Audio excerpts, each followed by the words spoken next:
பொதுவாகவே கணவன் மற்றும் மனைவிய ஈருடல் ஓருயிர் அப்படின்னு சொல்லுவாங்க.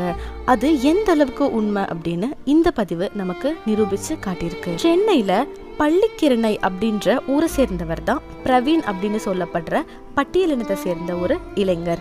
அவர் வேற ஜாதி பெண்ணான ஷர்மிளாவை தன்னோட பள்ளி பருவத்திலிருந்தே காதலிச்சு வந்திருக்காரு. ஷர்மிளாவோட பெற்றோர் ஆரம்பத்துல இருந்தே இவங்க காதலுக்கு எதிர்ப்பு தெரிவிச்சு வந்திருக்காங்க. ஆனா இந்த நிலைமையில ஷர்மிளா மற்றும் பிரவீன் வீட்டுக்கு தெரியாம ஓடி போய் கலப்பு திருமணம் பண்ணிக்கிறாங்க. இத்தனை வருஷமா பெத்து வளர்த்துன பெற்றோரோட பேச்ச மதிக்காம ஷர்மிளா தன்னோட வாழ்க்கைய தன்னோட இஷ்டத்துக்கு அமைச்சிட்டாங்க அப்படின்றனால ஷர்மிளாவோட பெற்றோர் கோவத்தோட உச்சத்துக்கே போயிட்டாங்க. பிரவீன் மற்றும் ஷர்மிளா ரொம்பவே சந்தோஷமா அவங்களோட திருமண வாழ்க்கைய வாழ்ந்துட்டு வராங்க. 7 மாசம் கடந்துருச்சு.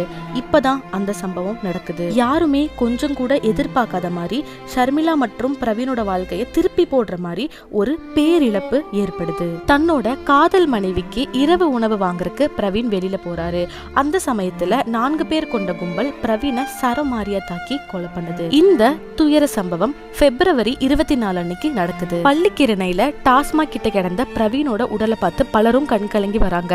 பிரவீனோட பெற்றோர் தன்னோட மகன் உயிரிழந்துட்டான் அப்படின்ற விஷயத்தை பார்த்து துடிதுடிச்சு போறாங்க. தன்னோட காதல் கணவரோட இழப்ப தாங்க முடியாம பேச்சு மூச்சு இல்லாம திகச்சு போய் நிக்கிறாங்க ஷர்மிளா. தன்னோட இளம் வயதிலேயே காதல் கணவனை இழந்து குடும்பத்தை இழந்து தவிக்கிற இந்த பெண்ணோட நிலைமை பாக்குறவங்களை கண்கலங்க வச்சிருக்கு. தன்னோட கணவரை கொன்னது தன்னுடைய பெற்றோர் தான். வேற ஜாதி பையனை தான் திருமணம் செஞ்சனால அவங்க கௌரவத்திற்காக தன்னுடைய கணவரை கொன்னுட்டாங்க அப்படின்னு ஷர்மிளா சொல்ல நடந்தது ஒரு ஆணவ கொலை தான் அப்படின்னு வெட்ட வெளிச்சமா தெரிய வருது. ஷர்மிளாவோட கணவர் பிரவீன் கொலை செஞ்ச வழக்குல முக்கிய குற்றவாளியா கைது செய்யப்பட்டிருக்காரு ஷர்மிளாவோட அண்ணன் தினேஷ். தினேஷோட சேர்ந்து இன்னும் 5 பேர் மேல கேஸ் போட்டு ஜெயில் அடைச்சிருக்காங்க போலீஸ் இன்ஸ்பெக்டர்ஸ். இந்த ஆணவ கொலையை பார்த்து தமிழ்நாடு முழுவதுமே ஒரு பதற்றம் ஏற்பட்டிருக்கு அப்படின்னு சொல்லலாம்.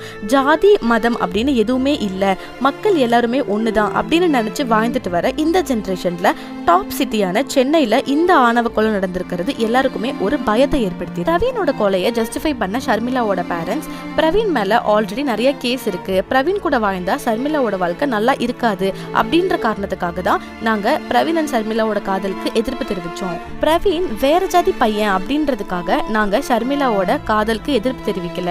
இப்ப விஷயம் எல்லாமே கைமீறி போயிருச்சு, கொலையும் நடந்துருச்சு அப்படின்னு சொல்லியிருக்காங்க ஷர்மிளாவோட பேரண்ட்ஸ். இந்த சிச்சுவேஷன்ல ஷர்மிளா எடுத்திருக்க முடிவு சோகத்தை உண்டாக்கி இருக்கு அப்படின்னு சொல்லலாம். தன்னோட குடும்பத்துல இருக்க எல்லாருமே சேர்ந்துதான் தன்னோட கணவரை கொன்னுட்டாங்க. அவங்களோட மேற்பார்வையில தான் பிரவீன் இறந்து போயிட்டாரு.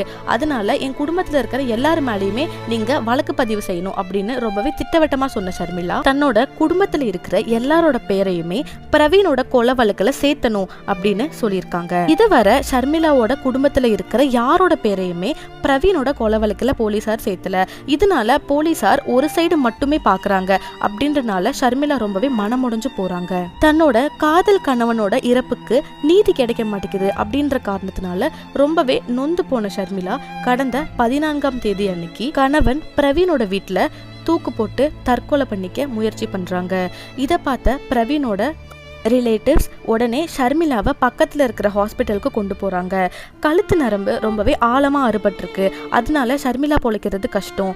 ஸோ மேல் சிகிச்சைக்கு சென்னையில் இருக்கிற ராஜீவ்காந்தி மருத்துவமனைக்கு எடுத்துகிட்டு போங்க அப்படின்னு மருத்துவமனையிலேருந்து இன்ஸ்ட்ரக்ஷன்ஸ் கொடுக்குறாங்க.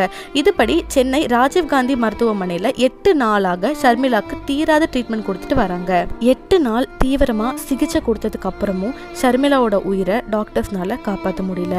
ஷர்மிளா இறந்து போகிறாங்க. பல கனவோட காதலிச்சு திருமணம் பண்ணி நல்லா வாழணும் அப்படின்னு ஆசைப்பட்ட 2 இதயங்களோட காதல் காவியம் இதோட முடிஞ்சிருச்சு. போலீஸோட இந்த ஒரு தரப்பான நியாயத்தினால தான் ஷர்மிளாவோட உயிர் போயிடுச்சு அப்படின்னு பிரவீனோட ஃபேமிலிக்கு ஹெல்ப் பண்ற சட்ட உதவியாளர் வருண் அப்படின்றவர் சொல்லியிருக்காரு. ஷர்மிளா தற்கொலை பண்ணிக்கிறதுக்கு முன்னாடி ஒரு லெட்டர் எழுதி வச்சுட்டு தற்கொலை பண்ணியிருக்காங்க. அந்த லெட்டர்ல கிளியரா எழுதியிருக்கு, தன்னோட இறப்புக்கு காரணம் தன்னோட கணவனுக்கு நீதி கிடைக்காதது மட்டும்தான், தன்னோட குடும்பத்தினர் எல்லாருமா சேர்ந்துதான் தன்னோட கணவரை கொன்னுட்டாங்க அப்படின்னு எழுதியிருக்கு. தன்னோட கணவன் இல்லாத உலகத்துல தானும் வாழ மாட்டேன், தனக்கும் இந்த வாழ்க்கை வேண்டாம், நான் போறேன் அப்படின்னு ஷர்மிளா எழுதின லெட்டர் பலரோட மனசுலையும் வேதனையை ஏற்படுத்தியிருக்கு அப்படின்னு சொல்லுது. இந்த சின்ன வயசுல உயிரை விட்ட இந்த 2 பேத்தோட காதல் வெறும் ஜாதினால முற்றுப்புள்ளி வைக்கப்பட்டுச்சா அப்படின்ற உங்க கருத்தை கமெண்ட் செக்ஷன்ல கமெண்ட் பண்ணுங்க. தேங்க்யூ ஃபார் வாட்சிங். செய்யப்பட்டதுக்கு காரணமும் இந்த போலீஸ் தான். இன்னைக்கு ஷர்மிளா வந்து இந்த நிலைமையில இருந்து அவங்க வந்து இறக்குறதுக்கு காரணமாக இருந்ததும் போலீஸ் தான். காப்பீஸை சர்வ் பண்ணுறதில்ல, டைம்லி நோட்டீஸ் தர்றதில்ல, 3 நாள் மொழி தரணும்னா தர்றதில்ல, விக்டிமை கோவர்ஸ் பண்ணுறது, என்ன சொல்லணும் என்ன சொல்லக்கூடாதுன்னு சொல்கிறது, தொடர்ச்சியாக ஒரு அழுத்தம் ஏற்படுத்துது. முக்கியமாக சேர்க்க வேண்டிய நபர்களை சேர்க்கறதில்ல. அதனால் இதை வந்து நார்மல் தமிழ்நாடு போலீஸ் விசாரிச்சா இது நேர்மையாக விசாரிக்காது. எய்தர் சிபிசிஐடிக்கோ இல்லை வேற துறைக்கோ இல்லை சிபிஐ கூட, சிபிஐக்கு ஜூரிஸ்டிக்ஷன் இல்லைனா கூட சிபிஐக்கோ எதுக்கோ ஒன்று மாற்றி இது நேர்மையாக விசாரிக்கணும்னு கேட்டுக்கொள்கிறோம்.